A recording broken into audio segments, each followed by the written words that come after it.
આંકલાવ તાલુકાના કુશિન્દ્રા ગામની એક કોલોનીમાં છેલ્લા ઘણા વર્ષોથી ગટરના પાણીની ગંભીર સમસ્યા યથાવત હોવાનું સ્થાનિક રહેવાસીઓએ જણાવ્યું છે. ગટરના ગંદા પાણીના કારણે રહેવાસીઓને દુર્ગંધ, ગંદકી અને આરોગ્ય સંબંધિત મુશ્કેલીઓનો સામનો કરવો પડી રહ્યો છે. સ્થાનિકોના જણાવ્યા મુજબ આ સમસ્યાના ઉકેલ માટે છેલ્લા 1 વર્ષ દરમિયાન ગ્રામ પંચાયત અનેક વખત લેખિત અરજી કરવામાં આવી છે. તેમ છતાં આજ દિન સુધી કોઈ અસરકારક કાર્યવાહી કરવામાં આવી નથી. સમસ્યા યથાવત રહી છે.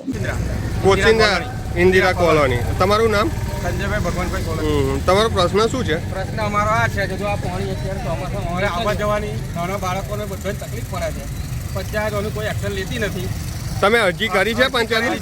કેટલા ટાઈમથી? લગભગ છેલ્લા 2 મહિનાથી કરેલી. તો સરપંચ કે તલાટી શું કહે છે? કોઈ રિસ્પોન્સ નહીં આપતા. તો તમે આગળ કાર્યવાહી કરવાનું વિચાર્યું છે? કાર્ય કરવા માટે અમે ટીડીઓ સાહેબને મામલતદારશ્રીને અરજી કરવાની તૈયારીઓ કરીએ છીએ. બરાબર.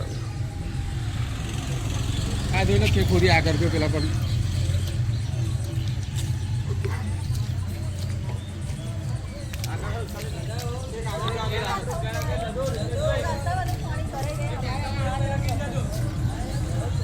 શું તમારો પ્રોબ્લેમ? તો સરપંચને તમે કઈ રજૂઆત કરી છે? એવું છે?